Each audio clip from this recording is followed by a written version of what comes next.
Hey, what's up, team? Just me at home again, bringing you another podcast. Today we had Devon Brooks on. Devon Brooks is awesome. So this was pretty cool. Someone we've been wanting to have on for a long, long time. Devon is the founder of Sphere, which is a online coaching platform. It's essentially the Airbnb of coaching, which, you may be, oh, coaching, what? How does that work? It's beautiful. It's a beautiful platform. I encourage everyone to go check it out. And it's super needed in these times. Genuine connections, 15-minute sessions, 30-minute sessions, 60-minute sessions. They have algorithms to match people, and it's really, really well done. So you should check that out. She also previously successfully was the co-founder of Blo Dry Bar here in Vancouver, which is scaled to over 100 locations. Incredibly successful businesswoman here in Vancouver, deep Vancouver roots. So we were really excited to have her on. And, me personally, I was just grateful to have her level of authenticity and honesty. I wasn't expecting that, just to come right out the gate and to be such a well-known business person and public speaker as well. And for her to come out in the way that she did and hold the space that she did and deliver such a great podcast on such a quick time frame was amazing. So thank you, Devon. I appreciate it. And to all you listeners, here's the podcast.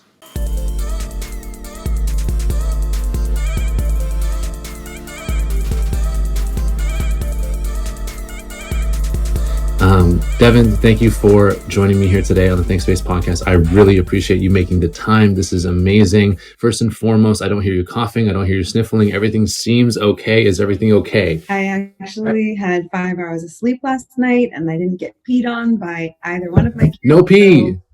So we're looking all right this morning.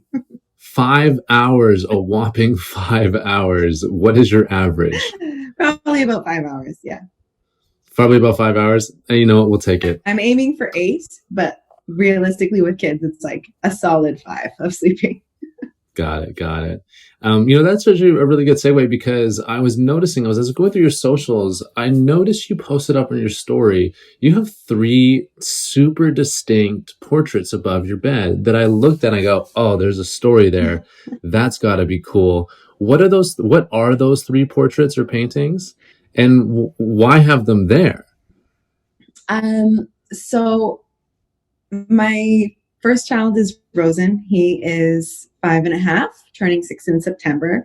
My little boy. And then I have a second child, Clooney, and she turns 4 in May. And I am, I'm kind of a go against the grain person. I noticed. Have a wedding. I don't really like to celebrate my birthday. I don't like to do things because they're done. And so when I was pregnant, I found myself for the first time going, oh, I do want to capture this moment while I'm pregnant, and this may be my last pregnancy. But you're never going to find me, backlit with some silhouette of my belly and a bunch of silk blowing in the wind. Silk. So yeah. I was like, what can I do? Because I'm not going to do that. And I ended up getting 3 to 6 sketches done while I was pregnant with my daughter Clooney. So they are sketches of her in my belly and at a really beautiful time in my pregnancy, and it was a really cool way to celebrate just that journey. Beautiful. That's amazing. And so now here you are, what will we, 2 years later? From those sketches? Sure. Oh, she is turning 4 in May. Oh my gosh. Yeah. My goodness. Where is my timeline? Clearly not rooted in reality. It's okay. So 4 years later, and I'm watching you, and we have a lot of mutual friends, and everyone talks about you as this mother of 2, still super, super sharp and just willing to grind in a way that other mothers don't seem to.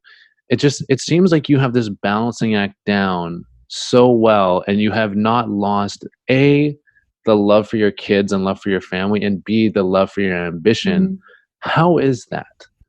Where does that come from, and what gives you that motivation to be so prevalent in both realms that are drastically different? Well, I don't know if they are totally different. I think the thing about bringing a child into the world, and generally, even though we are wanting things to change and hoping for things to change and making decisions and having conversations for things to change, generally in homes, the mom is still the primary caregiver, even if Mm. she is the hustler in the house, even if she's also the hustler in the house. Um, it just still very much happens to be the way. And I think what that means is that when you are the primary caregiver, and it's not to belittle the other partner, but in almost every relationship, there is a person who is um, the the parenting fallback. So if a kid gets sick, if someone gets hurt, there is a parent that the kids want, and it will always end up being like one go-to person, and that person ends up usually being the primary parent. Typically being the mom. We call it the first responder. so, so I feel like when you are the first responder, you get used to handling a lot. You get used to being able to move through really difficult things really quickly. I'm certainly someone who keeps a pretty level head, even when things are frankly awful. I'm able to stay pretty grounded, at least up here, stay pretty cool. And so I think that that has served me as a business person, because the reality is that what I wanted for myself, and not everybody does it because it's not what everybody wants. And I think Mm. ambition is relative. So my way is not the right way. It was just the way for me. And I I really I felt a call to start another business, and I felt that I had an opportunity to start and grow another business, and to still have the experience I wanted to have as a parent. And I knew, because I'd shown myself before in my previous business and previous challenges in my life, that I'm incredibly capable. I'm very, very resilient, and I'll do the hard thing. So I Hmm. think, for me, that puts me in a position where um, I'm able to give myself to both things, and recognize that on a day to day basis, if one area of my life needs me more than the other, something has to win. So that day, if it's my kids, it's my kids. If it's my business, it's my business. And I have to respect that I can't give 100% in both places at both times. You mentioned that ambition is relative and that your way isn't necessarily the right way, which, we can all respect as humans are drastically different. But what makes it the right way for you? What makes that choice the right choice for you to, again, you say you on a daily basis, one of these needs to win, and you make that decision, you go with it. But still, you're still in this balancing act, and your ambition narrative is still very prevalent. What made that decision the right decision for you? Um, Honoring my purpose, honoring my skills and talents. For me, I'm really an impact driven person. So I feel I don't do well when I'm in a position where I cannot um, use my skills and talents to influence an outcome. I flail if I'm in that position. I don't feel good. Right, right, right. And so it's about maintaining that ability for myself, both as a mother and as an entrepreneur.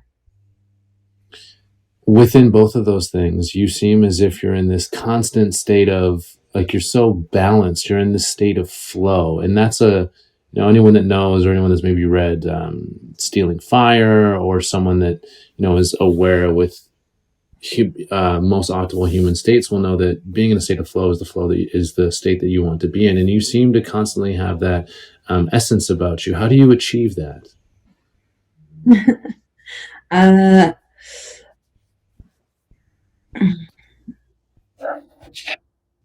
I think there are different versions of flow Mm, dependent on your duties and responsibilities. So, what flow for me looked like 10 years ago is different than what flow looks like for me today, with two kids and another startup. And I, I am able to live in that space because I understand that I can't be in that space all the time. And I don't create guilt or shame for myself when I am out of flow. You can't be creative and doing your best work 100% of the time. That's mm. inhuman. Um, and so, I do have my days where I'm like face down on the kitchen floor and where it feels like shit is falling apart. And the right thing to do in that moment is to put my kids to bed and ugly cry by myself for 45 minutes and then pick myself up off the floor and make a green tea and take a breath and read a book or do something that makes me laugh. And what that is it's a rinsing. So doing those things and allowing myself to have those moments, which ultimately we all have, um, allow me to move through to the next state of flow or to the next experience. So, for me, those experiences are all rinsing experiences. So you can please correct me if I'm wrong, but you're in a way giving yourself permission to do these things and to be in these states that aren't quote unquote optimal. Yeah, 100%. I 100%. I mean, all I've ever really known is entrepreneurship. It's how I started my adult career at 21 years old. And so I have gotten to know a ton of entrepreneurs from around the world and different levels of different companies and different velocities of growth. And the entrepreneurs who are really walking the walk, who are really like the good leaders, are the ones that you call and they're like, oh yeah, shit is fucked today. Yeah, yeah, yeah, yeah, I yeah, did yeah, not yeah. just rock this conversation. Today, I'm a loser. And those are the ones who own what it means um, to try to be better every day. Like you're going to be a Yeah. loser sometimes. Very interesting. I know, and I know I've had those conversations, and when someone asks you, I mean, I remember the first time someone asked me and they say, "Hey man, how was your day?" And I might have had a packed day with tons of meetings or work sessions or mentor set, whatever, who gives a shit? But it's just like, and they'll say, "Hey, how was your day?" My girlfriend Tracy might ask, "Hey, how was your day?" And I'll go, "Man, I fucking blew that day." Yeah. And like you just said, to wrap that in is like giving yourself permission to do that. And the fact of the matter is that you might not have even blew that day the way that you thought that you did, Yeah. and to everyone else you were completely fine, Yes. but to you, you were like, oh, I performed like a bag of dicks, my bad. Right. And it's because the reason why you'll see that from people who are actually effective leaders in their communities or work or lives is because those people actually hold integrity so dear and they are prepared to give themselves frequent reality checks about how they're doing. Mm-hmm. Yeah, it's interesting that like reality is the only place that I want to live, and for me, I've always been like, if I don't give myself permission, if I'm not authentic, I'm living in a world that I don't want to live in, and I just don't want to be there. That's not the spot where I'm most comfortable. And so then a problem arises with this, and this is a question that I ask a lot of leaders: is that, well, your state of comfortability is a spot of authenticity and complete accountability. And this is very A-type in nature. Now, you are in a position where you're leading at Sphere, a team of an amazing team. You're also leading, I'll say a team of coaches or guides. Mm-hmm. Now, all of them might not be that quote unquote A type. They might not be that quote unquote driving with authenticity and driving with accountability. How do you communicate to those people? How do you switch your gears? Because it seems like you're very effective A to A, but what about A to C in terms of personality types? How do you switch your communication that way?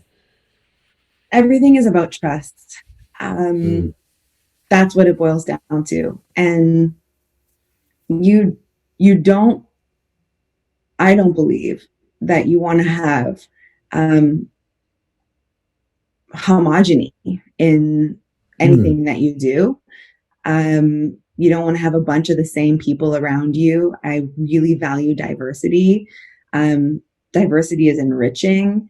I love, I look at my team. We're a motley ass crew. When we have that I know, I dinner, loved it. I love it. It's people might look at us and great. be like, "What do these people possibly have in common?" But what we have in common is an intent, a shared desire, and a speed of trust, and that we all Mm. hold trust in high regard. And when you can be in that space, you can have and maintain really fruitful relationships with really, really different people. Yeah, diversity, right? I mean, how often do we create feedback loops for ourselves that are just reinforcing our opinions? And now we have these algorithms on Instagram and YouTube and all these social platforms that just feed me more of what I want, right? Right. And to actually make a conscious decision to go, all right, now listen, you over here, you think completely different than me, but I respect the hell out of you and I actually need to hear it. Can you come here to me and tell me what part of me is bullshit or what part of me needs to change or how am I blindsided? That's one of the most beautiful, beautiful things ever. But If you here's can the have thing. friends around you that will lovingly, they may not have, the skills and talents, they may not be um, equipped with the ability to lead you to the action, like say a coach. But if you can have friends in your life where you have seeded such a speed of trust, which frankly most friendships don't. There's a lot of Mhm. surface love and surface attention and um, surface values. But if you really have true trust in a friendship and with love, you can call each other to task, not call each other out, but call each other to task. Like, hey, I actually have heard you say this is how you want to be, and this is what you value, and this is what you care about. At no point in this conversation that we just had was that loud and clear. So you probably just need to sit with that. And if you can have friends who are willing to do that and where you create that space together, then I think that you're doing something really special.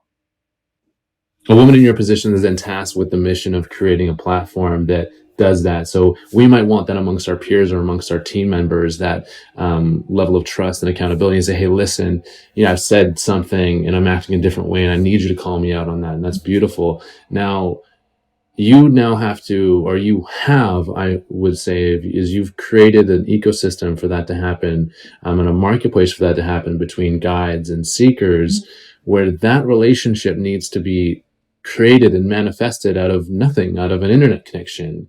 How do you create such a depth of relationship between these people when it's just me and my phone? And trust me, I say how because I've experienced it thanks to you and your team. I've gone through 3-4 sessions on your platform and it has worked. And I've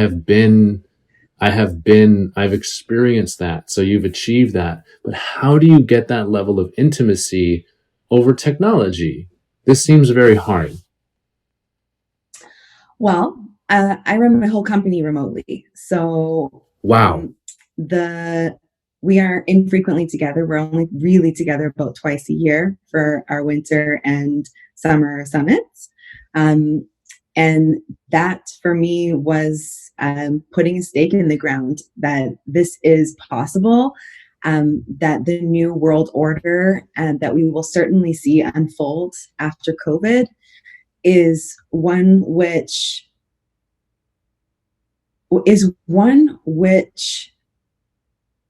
prioritizes reflection and development, and that people are looking for the best way to achieve that, not necessarily using the same filters they may have used historically, like geography. And so Mm. with with connection being so critical and growth being so critical, what you want are the best people to help you do it. And the best people to help you do it might be on the other side of the world. And so we're the place where we can help you connect with the best people for where you're at and where you're going right now. And and so it was really putting a stake in the ground starting this company remotely, because I thought, well, there's no way that I can have integrity in my belief that we can facilitate a multi-sided platform that connects seekers and guides and facilitates the whole experience totally digitally, if we can't also grow a company totally digitally. And so Mm. that was really an important decision, so that we could learn the ways in which our needs change when we are totally digital or totally virtual. What is really unique about that, then, as it relates to my team, or as it relates to this beautiful experience I believe we've created with Sphere, with my team, it means that we actually can go for the best person for the job, for the Hmm. best person for the culture, the best person for um, our continued horizons, because we're not limited by an area code. We don't require somebody to uplift or uproot their lives to move close to the address of our office. We can actually canvas so widely to find really, the perfect team member number 9, 10, 11. And Mm-hmm. what that means for a company like Sphere is that we really can prioritize your best fit, because we're not saying, you might have gone to Google and said, leadership coaches, LA. And when you land on Sphere, we're like, yeah, you think you want a leadership coach in LA, but really what you want is the best leadership coach for you, wherever they Yeah. are. Heck yeah. So, and that's one of your skills that I think is most prevalent to the outside world, is that you've done this way. When I look at the guides in your community, when I look at your team, when I look at the business people you surround yourself with, or the organizations you surround yourself with, somehow, and whether they're constrained by area code or not, somehow you've gone out and gone, oh, that is the best fit. When you went and found your internal team at Sphere, when you went and found the incredible guys that you had, because by the way, that's one of the things I was most impressed with your application, is the quality of coach, the quality of guide. Mm-hmm.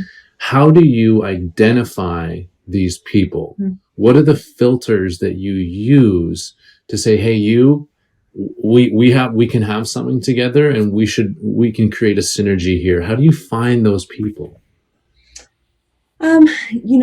When I started working on this concept, I knew that I wanted to bring intelligence to the table, from Lululemon, from Headspace, because I see coaching as the third vertical, or the next evolution in proactive well-being. So after yoga, after meditation, which I think Lululemon was very much responsible for bringing yoga to popular culture and making it accessible. And I think Headspace and Calm were very much responsible for making meditation feel accessible, and taking it from this heady thing that monks did on a mountain to something that a dude with 10 minutes to spare, can do on his way home to work, or on her way home to work. And so I wanted to be able to pull from that intelligence in this project. So I just started looking for who those people were going to be, and ended up bringing on investment from both leadership at Lululemon and Headspace. Beautiful. That's amazing. What about in your personal life? How do you identify the people that are going to create the most net benefit for you and for them? And is it all intuition, or are there actual indicators that you look at? 100% there's indicators. I don't like to hire fast. So I try to be canvassing before I'm in a peak time of need. And definitely for leadership and senior kind of level positions. Um, but across the board generally. So I always really have my, heart to the community and ears to the ground. Um, when I'm in conversation with somebody and I'm thinking about, bringing them into something that I care about, into my life, into my projects, I'm looking for that transparency and candor and sense of personal responsibility that I believe will set us up to have long-term trust. Mm, absolutely. So I think that's both. I mean, when I look at the brief history of your life, it's you've built those skills so well, whether that's from the Stanley experiences you've had, from your first business, from learning from your mom and learning from other organizations. I'm just like, man, this woman was like, she is made for it. She is made for it. And one of the things that and she's built herself into this so well. Like, it seems so strategic. If you know, and it seems as if you've built things in your life um, with the hindsight. And what I mean is actually like, all right, so you're in your 30s now, and it seems as always, you know, when you're in your 20s, you didn't think, okay, I'm in my 20s, and what's best for me to do now? It's almost as if you were looking outside of yourself as someone that had already experienced your life and go, okay, what would be best for me right now? Mm-hmm. Understanding the context of my entire life. How do I grow the most? Mm-hmm. And it seems like you've made conscious decisions, or maybe you've just made great decisions along the way. But that's just something, a comment as an observer. That's something that I see and notice. So I applaud you for that. And I wish other people could have that type of context on their life. I think it's really great. Thank you so much, Josh. I really believe that we can all have that kind of an experience, um, but it does take a sense of personal responsibility because you also have to be honest with yourself about what you're ready for. Um, and one of the questions I ask myself constantly is, am I having the experience I want to have? Another question I ask myself constantly is, am I prepared to make the hard decision here? And what is the hard decision? And I think that why I love coaching so much is because our sentiment may change over time. In fact, it will. Our values will evolve.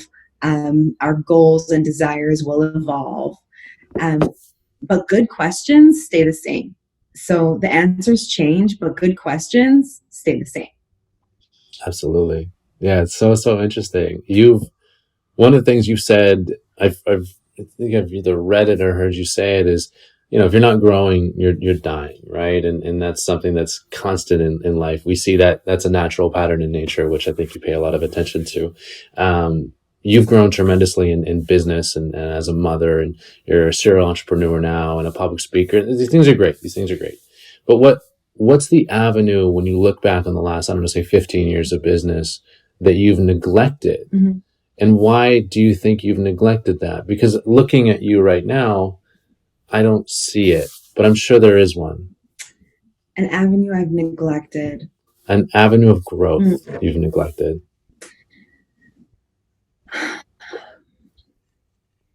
I think there are lessons I've had to learn again and again. I can say where I have made mistakes on people is when I have allowed myself to start a relationship when it is a 10 out of 10. And so what I mean by that is, if you go into a relationship and you think, man, this person is so experienced, they are so deep, they are so intent on growing. They're so inspiring. I have so much to learn. I mean, they're a solid 10 out of 10. I am so excited. The only place to go from 10 out of 10 is 9, 8, 7, 6, 5, 4, 3, 2, 1.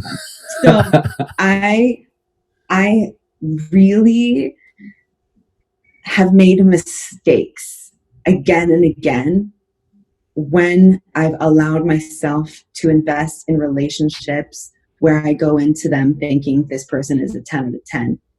Without fail, it disappoints. So, Hmm. what I take from that is a really important and critical step, which is a step back when you're wanting to dive into something so that I can really canvas and go, um, where is the point of contention here? Where may there be friction? Where is there room to growth? Where may I not know how to serve this person? Where are there needs in conflict with what I want to experience or what the experience is here? And really, I'm looking for like 7 to 8s in life. Right. I want room to grow. I want to know that I'm entering into a relationship with somebody who is not presenting in a way where they've got it all figured out. Hmm. I know we have to wrap here, and but I'm so curious in asking this question. Then, what is it that you look for in mentees or people that you are that are, I'm going to say, under you in air quotes, that you like to bring up? What do you look for in those people? Sure, they might be 7 or 8s out of 10, but what else qualifies a young person to for your life and to bring them on and to help them grow? Service, Service. service. Um, I I have infrequently seen people offer as they ask, and it is the most imperative thing you can do if you're trying to create a a relationship of depth and value. Um, when I have had help, guidance, contacts, um, a hand extended to me when I needed it most from important, connected, experienced people who I may have thought at that moment in time were like out of my breadth of awareness or even league. It has been because I have shown up green and prepared to do whatever is necessary to absorb whatever information I want to absorb, whether that's like offering to hold someone's microphone for them while they're keynoting, or Right. to be, the person who holds the boom, or to come and be the note taker. At no point in my career do I ever think I'm too good to be green again. Mm. And that sets me up to come from a place of service, to come from a place of saying, hey, I actually want something here, so how can I be of value to you in this moment? Mm. Very interesting. Very, very interesting. So I know we have to wrap here, and I have a plethora of questions for you, all of which are urging at me, but we'll respect our time boundaries here for sure, and I'll respect your Maybe time. we'll do a part It, two, Joss. maybe we can do a part two. I love it. What is now? So you have Blow Dry Bar, and this is something that's beautiful and just been scaled incredibly now, and you've exited Working a gracefully. really And, hard time to be in that business, mind you. Right right. now, while 130 locations are closed because of COVID, my heart My goes out to goodness. every franchisee who's on that journey. Yeah, it's Yeah, absolutely. incredible. But Granted, you're on an online platform now, which is great, and people need coaching more than ever right now. So that's great. So you have Blo Dry Bar, you have Sphere, and you have this amazing infrastructure for business in your life, and these beautiful kids now, and this beautiful home. That's right. And I'm looking at you, and I'm like, I'm trying to peg what the next evolution of Devon Brooks might look like. And I figured I might as well just ask you, what do you think the next evolution of yourself looks like? Um, that's funny. I was thinking about that last night. I was thinking about the things I've wanted to try, the ways I've wanted to be, and what I wanted to experiment with that I haven't yet. And it's something that I'm mulling over. Um, there are parts of myself that I am ready to give more to my creativity and to the really, really weird parts of me. I love it. Any hints on what those areas might be? I think some of them are really simple. I think they're experimenting with my own personal forms of expression, whether that be writing, the way that I dress, the way, all kinds of simple things. We forget that all of these are opportunities to express. They're all canvases. And I think experimenting with them serves us. And so I think some of the simple ways, and I know that when I experiment, I wake up a little bit more. I see things differently.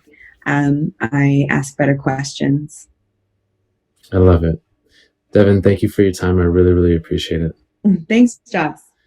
Where can we direct people? What resources, and where would you like to send people after listening to this conversation? Sphere.guide.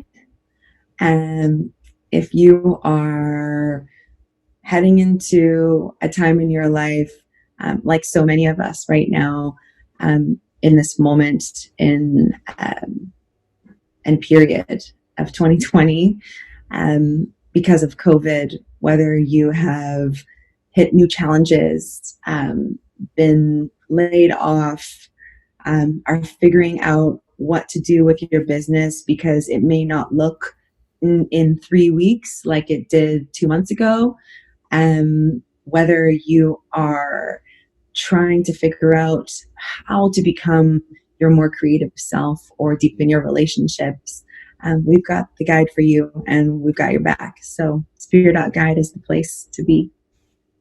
Awesome. Thank you so much for your time, Devon. Until next time, and please keep doing everything that you're doing. We applaud you, and the world needs it. So thank you for building what you're building. Thanks, Josh. Ciao. All right. She's the real deal. She's the real deal, people.